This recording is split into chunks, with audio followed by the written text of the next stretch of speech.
Itoophiyaa himannaa pirezidaantiin US irra deddeebiin hidha Abbayyaa Ameerikaatu maallaqaan tumse jedhan dogoggora ta'uu ibse. Ibsa guyyaa har'aa magaalaa Finfinneetti kennameen hidhi haaromsaa gama faayinaansiin dhibba humna ofiitiin ijaaramee jedhan aangawoonni. Hamza Hussein.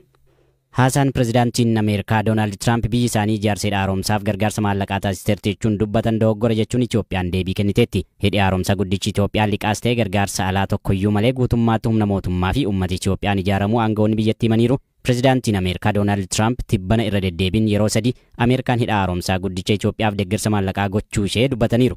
Haa ta'u malee sadarkaa hidhichi yeroo ammaa irratti argamuu fi hirmaannaa hawaasaa ilaalchisee miidiyaaleef ibsa kan kenne waajjirri qindeessaa piroojeektii hidha haaromsaa guddicha Itoophiyaa deeggarsi maallaqaa biyyi biraa ijaarsa hidhichaaf taasise kan hin jirre ta'uu himeera.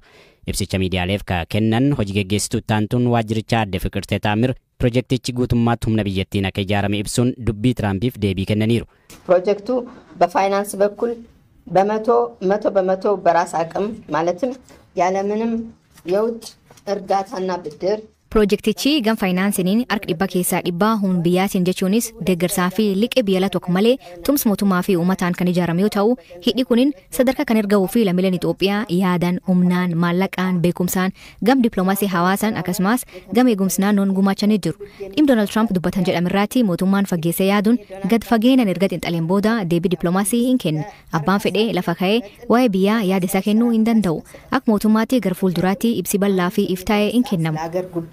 የራሱንና የግሉን አስተያየት መስጠት አይቻልም። እንደ መንግስት ግልጽና የተብራራ መረጃ ወደፊት ሊሰጥ እንደሚችል ተስፋ እናደርጋለን። አደ ፍቅርቴ ታምር ቃምኒ ሂድቻፍ ገርጋርሳ ማለቃ ታይሴረ ጀዱ ዮ ጅራቴ ኦዱዳን ኦሶ እንታኔ ረጋ ቀበ ጀዱ ሀዲየሱ ጀዳን hanga ammaatti ijaarsa piroojeektii kanaaf maallaqa kutaalee hawaasaa adda addaarraa walitti qabames ibsaniiru. ግንባታው ከተጀመረበት ጊዜ አንስቶ ደግሞ በጠቅላላ በቦንድ ግዥና በስጦታ erga ijaarsi piroojeektii kana eegalee kaasee agammaatti bitta boondii fi kennaadhaan biikeessa birri biliyoon 20 fi tuqa tokko hawaas daayisporaarraa birri biliyoon 1 fi tuqa 6 maddeen galii adda addaarraa birri biliyoon 1 fi tuqa 7 walumaa galaatti agwat abbajee 30 uummatirraa birriin biliyoon 23 fi tuqa 6 ol walitti qabamee jira. Kunis ijaarsa piroojeektichaaf oole. ሲሆን ይሄ ገንዘብም ለግድቡ ግንባታ እንዲውል ተደርጓል. hojii geggeessaa olaanaan waajjira qindeessaa piroojeektii hidha haaromsaa guddicha Itoophiyaa Dr. Aragaawii Barhee Gamasaaniitiin haasaan Tiraamp hidha haaromsaa ilaalchisee taasisan dogoggora ta'uu himaniiru. Dhugaan jiru ijaarsi hidhichaa kutannoo mootummaa fi hirmaannaa uummataa cimaan as gahe jedhan. Garuu yaada pirezidaanti Tiraamp kennan dhiibbaa Masriin bara durii irraa kaatee bishaan Abbayyaa dhuunfachuuf taasistu waliin ilaaluun gaariidha jedhan. የግብጾች ግፊት በየአቅጣጫው እንዳለ የታወቀ ነው። ግብጾች ከድሮ ጀምሮ dhiibbaa warra Masrii kallattii adda addaan akka jiru beekamaadha. Warri Masrii bara duriirraa eegalanii bishaan kana kan dhuunfaa isaanii godhachuuf lola yeroo bananillee tureera. Kanaafuu Itoophiyaan walaba taatee laga kana akka misoomsina danqaa turaniiru. Bishaan kana dhuunfachuuf wanti isaan hin goonen jiru. Keessas jeequmsa kaasuuf ni yaalu. Alaas akkasuma dhiibbaa uumu. Kanaaf gama Tiraampiin yaadota dogoggoraa kaan kallattii kanaan ilaaluun gaariidha. ከዚህ አንግል ማየት አስፈላጊ ነው. dhumarrattis ijaarsi hidhichaa xumuramuusaa kan himame yommuu ta'u roobni yommuu caamutti ji'a fulbaanaa keessa akka eebbifamus himameera. Tiraamp walga'ii seenatoroota Riippaabilikaan waliin jimaata darbe taasisan irratti ammas irra deebiin waa'ee hidha haaromsaa Itoophiyaa kaasaniiru. Akkan suuraa fi ragaalee saatalaayitii argadhetti hidhichi addunyaa irraa isa guddaadha jedhan pirezidaantichi. Kun ammoo jireenyi ishii laga Naayil irratti kan hundaa'u Masrii miidha jedhan. Humna bishaanii gara Masrii deemu jalaa cufa jechuun dubbatu Tiraamp viidiyoo kanarratti Tiraamp gara Masrii looguun irra deddeebiin waa'ee hidha haaromsaa kanaa dubbataa turan. Torbaniin dura ammoo wal dhabdeen hidha haaromsaa Itoophiyaa fi Masrii gidduu ture hatattamaan akka hiikamaa jiru dubbatanii turan. Mootummaan Masriis Tiraampiin galateeffachuun yaada isaanii akka deeggaru ibseera. Akkan yaadutti osoo an lammii Masrii ta'ee bishaan laga Naayil keessaa dhabuun barbaadu. Kanaaf dhimma kanarratti hojjechaa jira jedhan Tiraamp. Dureen Ameerikaa kun Waayit Haawus keessatti walgahii barreessaan neetoo Maark Ruutee waliin taasisan irratti waa'ee hidha haaromsaa Itoophiyaan xumurarraa dhaqqabsiifte kanaa dubbatan. Hidhichi bishaan gara Masrii deemuu fi Masriin dhibbeentaa 97 irratti hirkattu jalaa cufa jedhan Tiraamp. Itoophiyaan ammoo piroojeektii seena qabeessa bishaan dhibbeentaa 86 qabxii tokko gara laga Naayilitti yaa'u irratti waggoota 10 darbaniif ijaaraa turte xumuruun eebbaaf qophaa'aa jirti. Inumaa eebba kanarratti akka argamaniif ministeera bishaanii Masrii affeertetti garuu isaan affeerraa kan akka hin fudhanne miidiyaaleen Masrii gabaasaniiru.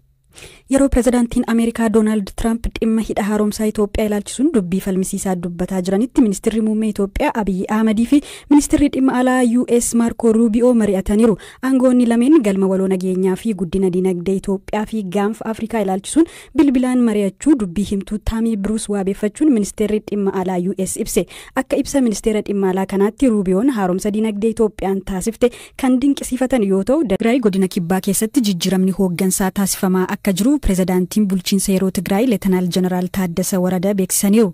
Har'a waajjira isaaniitti ibsa kennaniin jijjiiramni bulchiinsaa naannichatti uumame nagaa qabeessa ta'us kana hojiirra oolchuuf humni nageenyaa ergameera jedhaniiru. Jijjiirama hooggansaa godinichaa kan qindeessan obbo Asmallaash Raddaa ta'uu kan ibsan Jeneraal Taaddasan itti gaafatamni nageenyaa godinichaa kan kennameef ammoo obbo Nugusee Abajja, obbo Kaalaayoo Gidee fi addee Alam ta'us dubbataniiru. Haa ta'u malee hoogganoota kunneen keessaa gariin dhimmicha akka hin beeknee fi hirmaannaa akka hin qabne miidiyaa hawaasaa irratti ibsaa turan. Hoogganooti godina Kibbaa inumaa hooggansa ture akka deeggaranii fi jijjiiramicha akka morman himaniiru. Bulchiinsi obbo Geetaachoo Raddaa aangoo dabarsuun booda hoogganooti godina Kibbaa naannichaa mormii dhageessisaa turan. Leetanaal Jeneraal Taaddasan ibsa har'aan kana dubbatan. Sochii jijjiirama bulchitootaa gochaa jirra. Kunis ammoo bulchitoota godinaa irratti qofa kan murtaa'u ta'a. Haaluma kanaan bulchaa godinaa nama ture buusnee namoota biroo achuma turaniin bakka buusneera. Kanaaf bulchiinsi godinaa ture hojiin ala ta'eera jechuudha. Bakka isaanii kanneen bulchiinsa yeroo keessa achuma hojjetaa turan ramanneerra. Isaaniinis yeroof kan hoogganan obbo Asmallaash ta'u. Obbo Geetaachoo Raddaan kaleessa feesbuukii isaanii irratti hoogganooti Tigraay fi Eertiraa waliin hojjechaa jiraachuu himuun bulchiinsichi godinaalee Kibbaa fi Kibba Baha Tigraay keessa duula waraanaa taasisuun aangoo humnaan qabachuuf yaalii godheeraa jechuun himatan. Obbo Geetaachoon yeroo roobaa kanatti tattaaffiin godhamu hundi gara nagaa tahuu otoo qabu uummata keenya irratti waraana raawwachuu filataniiru jechuun bulchiinsa yeroo kana qeeqan. Hariiroo humnoota Tigraay fi Eertiraas hariiroo qulqulluu hin taane jechuun uummata keenya irratti irra deebiin waraana labsuudhas jedhaniiru. Bulchaan godina Kibba Tigraay obbo Haftuu Kiroos afgaaffii BBC Tigrinyaaf kanaan dura kennaniin akkuma naannolee Tigraay biraatti taasifame tarkaanfii chaappaa humnaan butuu hin fudhannu jedhanii ture. Yeroo ammaa tarkaanfiin bulchiinsa yeroo Tigraayin taasifamaa jiru naannicha gara walitti bu'iinsaatti akka hin galchine sodaatameera. Obbo Haftuun har'a aangoorraa ka'uun erga dhagahamee booda afgaaffii kennaniin kana dubbataniiru.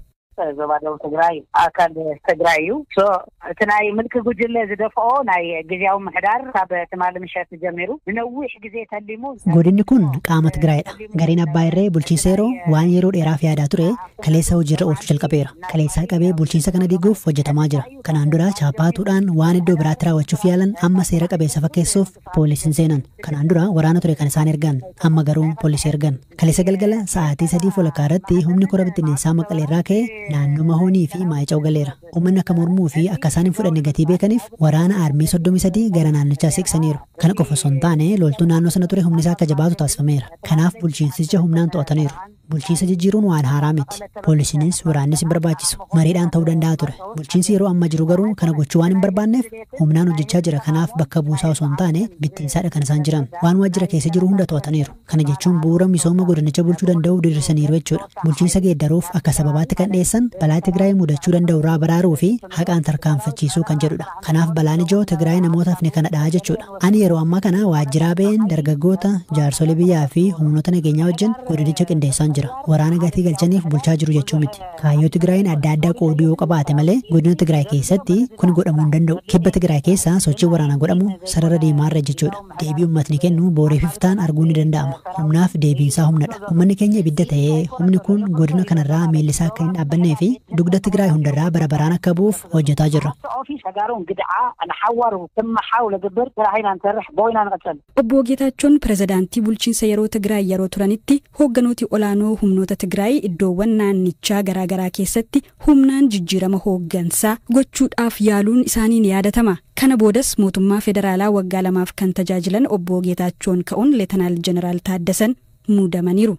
Pireezidaantiin Ameerikaa Doonaald Tiraamp waldhabdeen hidha haaromsaa Itoophiyaa fi Masrii gidduu ture hatattamaan akka hiikamaa jiru dubbatan. Tiraamp walga'ii Waayit Haawusitti hoogganaa neetoo waliin taasisaniin dhimma hidha haaromsaa Itoophiyaa kana dubbatan. Hamza Hussein Akkam yaadutti jedhan Pireezidaant Tiraamp osoon anis lammii Masrii tahee bishaan laga Naayil keessaa dhabuu hin barbaadu. Kanaaf dhimma kana irratti hojjechaa jirra jedhan. Waayit Haawus keessatti walgahii barreessaa neetoo Maark Ruuti waliin taasisan irratti waa'ee hidha haaromsaa Itoophiyaan xumura irra dhaqqabsiifte kana dubbatan. Hidhichi bishaan gara Masrii deemuu fi Masriin dhibbeentaa 97 irratti hirkattu jalaa cufa jedhan Tiraamp. Itoophiyaan hidha uummata isheef ibsaa kennuuf hojjechaa jirtu kanaan hamma bishaanii Sudaanii fi Masriif gadhiistu akka hin hir'isne irra deddeebiin himaa turte. Masriin erga hidhi kun jalqabee Itoophiyaan akka hin hojjenneef mormaa turteetti garuu biyyattiin dhibbeentaa 97 bishaan laga Naayil irratti haa hirkattu malee bishaanicha dhibbeentaa 85 ka gumaachitu ammoo Itoophiyaadha. Hidha kana Itoophiyaan baasii fi ogeessota mataa isheen hojjechuu jalqabde. Uummanni biyyattiis erga hidhicha jalqabee haga har'aatti biyya keessaa fi alaa buusii taasisaa jira. Tiraamp garuu akkas jedhan Ameerikaatu baasii isaa gargaare. Osoo hidhicha ijaaruu hin jalqabin maaliif akka wal dhabdee amma uumame kana akka hin furre hin barre. Garuu laga Naayil keessa bishaan yeroo yaa'u yookiin yoo jiraatu namatti tola jedhan. Hanga Tiraamp dubbii kana dubbatanitti qaamni biraa hidha kana irratti baasiidhaan gargaaruu dhagahameen beeku. Lagni Naayil madda galii fi jireenyaati. Sanarraa fudhachuun baay'ee gaarii miti. Garuu hatattamaan furaa jira jedhan Tiraamp. Ijaarsi haaromsaa guddicha Itoophiyaa bara 2011 jalqabe. Ijaarsi hidhichaa Itoophiyaa, Sudaanii fi Masrii gidduutti atakaaroo guddaa kaasiseera ammalleettuma jira. Ameerikaa fi gamtaan Afrikaa biyyoota kunneen walitti fiduun waliigalteerra akka gahan yaalaa turaniiru. Itoophiyaan kana dura Ameerikaan Masriif loogdi jechuun komattee jaarsummaa Ameerikaan jalqabdee turte dhiistee baateet. Ergasii gamtaa Afrikaa jalatti marii bal'aan geggeeffamaa turus osoo waliigaltee dhumaarran gahin hafaniiru. Itoophiyaan hidha bishaaniin guutte xumuruun fulbaana dhufu eebbisiisuuf akka jettu ibsiteetti sirna eebbichaa irratti akka argamaniif affeerraa Itoophiyaan taasisteef ministeerri bishaanii Masrii akka hin fudhanne miidiyaaleen biyyatti gabaasaniiru. Dubbiin pirezidaant Tiraamp kun erga dhagahamee booda deetaan ministeera dhimma alaa Itoophiyaa ambaasaaddara Hadaraa Abarraa Itoophiyaatti ambaasaaddara US ambaasaaddara Irving Jose Masinga waajjira isaaniitti dubbisaniiru. Pirezidaantiin Masrii Abdel Fattah Al-Sisi gama isaaniin ergaa gama miidiyaa hawaasummaa isaaniin dabarsaniin yaada Tiraamp kennan kana galateeffataniiru. Ibsa isaanii keessatti tattaaffii Tiraamp waraanaa fi walitti bu'iinsa addunyaa irratti mudataa jiru furuuf taasisaa jiran jajaniiru. Dhimma hidha haaromsaa Itoophiyaa irrattis furmaata hunda hammate akka fidan akkasumas lagni Naayil bu'uura jireenya lammiilee Masrii ta'uu akka hubatan abdii qabaachuu ibsaniiru. Ashama kabajamtoota daawwattoota dhaggeeffattoota keenya. Warreen chaanala keenya faareeffatan like, share, subscribe godhuudhaan komentis nuqannaa yaadni keessan jibeessaa. Sen kan yaadatamu obbo Kumsaa Buraayyuu du'aan boqochuu maatiin BBC'tti himan. Kumsaan gumaacha ogbarruu keessatti taasiseen asoosama ammayyaa afaan Oromoo suuraa abdii jedhamuu fi gaazexeessummaatiin bara 1991 osoo biyyaa hin baqatin gaazexaawwan urjii fi madda walaabuu irratti hojjetaa tureen yaadatama. Qubee afaan Oromoo barsiisuu fi hawwisoo Oromoo keessattis gumaacha hin dagatamne gumaachuu ilma obboleessa Kumsaa Buraayyuu kan ta'e Boonsaa Goshuu Buraayyuu hima. Biraanuu Gammachuu boqochuu Kumsaa ilaachisee dargaggoo kana dubbiseera. Yeroo jijjiiramni ammaa kun dhufee yeroo isaanii adda bilisummaa Oromoo wajjin galchatan yeroo jalqabaaf qaamaan kana argee jechuudha. Waggaa 27 booda jechuudha. Walumaa galatti eessatti dhalate maatii akkamiidha isaan? Inni dhalate godina Wallagga Bahaa aanaa Eebantuudha. Ganda Qeelloo jedhamuttidha. Maatii warra guddaa dhalate karaa haadhaa fi karaa abbaati. Warra Buraayyuu Baloora jedhamanii gosa aanuu keessaa kan dhalatedha. Maali yaadatamu Kumsaa Buraayyuu? Kumsaan yeroo maqaan Kumsaa ka'uu Oromoota wajjin ka'a, ogbarruuta wajjin ka'a, asoosamata wajjin ka'a, qabsoo bilisummaa Oromooti wajjin ka'a jechuudha Kumsaa. Boqochuu isaanii gaafa dhageessanii maatii maal keessa jira? Miira ture akkamitti akka dhageessanii naa himi? Yeroo kana dhageenyu rifaatu guddaadha kan natti uumanne. Torban dura wajjin haasaween ture bilbilaani nagaasaa ture daa'imman 2 qaba. Ishee hangafa Miiraa kan jedhamtu bilbilee natti boqochuusaa. Maali dhukkubsataan turre ammatas mananaan jette torban darbe waliin haasofteetta taanaan? Waggaa dura yaalii baqaqsanii hodhuu kan onnee taasisee ture. Isa booda garuu fooyyee qaba ture. Yeroo darbe torba dura wajjin haasofnes akkuma fooyyee qabuudhaan inni natti haasa'e. Kumsaan kitaaba isaa suuraa abdiidhaan addattuu ogbarruu keessattuu ogbarruu ammayyaa afaan Oromoo keessatti jalqaba barreeffamaan keessaa hirama. Kan biraa kan barreesse yookaan gumaachisaa kan biraa yaadattu kan beektu qabdaa? Isa dhoota asoosamni kun bahiin madda walaabuu kan jedhamu yeroo ce'umsa bara 1991 utuu biyyaan baqatanii bahin dura gaazexaa urjii kan jedhamu qopheessaa turanii gaazexaa madda walaabuu irrattis akkasuma qopheessaa ture hiriyoota isaa waliin jechuudha. Qubee afaan Oromoo barsiisuu irratti ergama dhaamsaa adda bilisummaa Oromoo itti laata. Tiriitiin nama ba'ataa turedha jechuudha. Utuu hojii kanatti makamiin dura biyyatti maal ture eessatti barate barnoota? Barnoota kutaa 12 argattanii as gara yuunivarsiitii Finfinnee dhufuudhaani muummee Political Science and International Relationship barataa ture. Kolleejjii barsoota Naqqamtee jalqaba galee achiin addaan kutee ba'eera yeroo sanatti yeroo jalqabaa irratti booda qabxii isaa fooyyeffachuudhaani gara yuunivarsiitii Finfinnee muummee Political Science and International Relationship barataa ture. Garuu barumsa sana tun xumuriinidha. Inni baqaatiin biyya kana keessaa jechuudha. Gara biyya hambaa erga deemee boodadha. Yuunivarsiitii of Western Australiyaatti inni barumsa isaa hordofee jechuudha. Hojjettoota gargaarsa dhaabbata MSF 3 waggaa 4 dura yeroo waraana kaaba Itoophiyaa mudate beekaa raawwatame jedhe dhaabbatichi qorannoo dhaabbanni deeggarsa fayyaa MSF ifa godheen badii kanaaf waraana Itoophiyaa himateera. Kanneen ajjeefaman lammiilee Itoophiyaa 2 fi lammii Speen tokkodha. BBC'n himannaa itti dhiyaate irratti akka deebii kennu mootummaa Itoophiyaa gaafatus deebii hin arganne. Daarektarri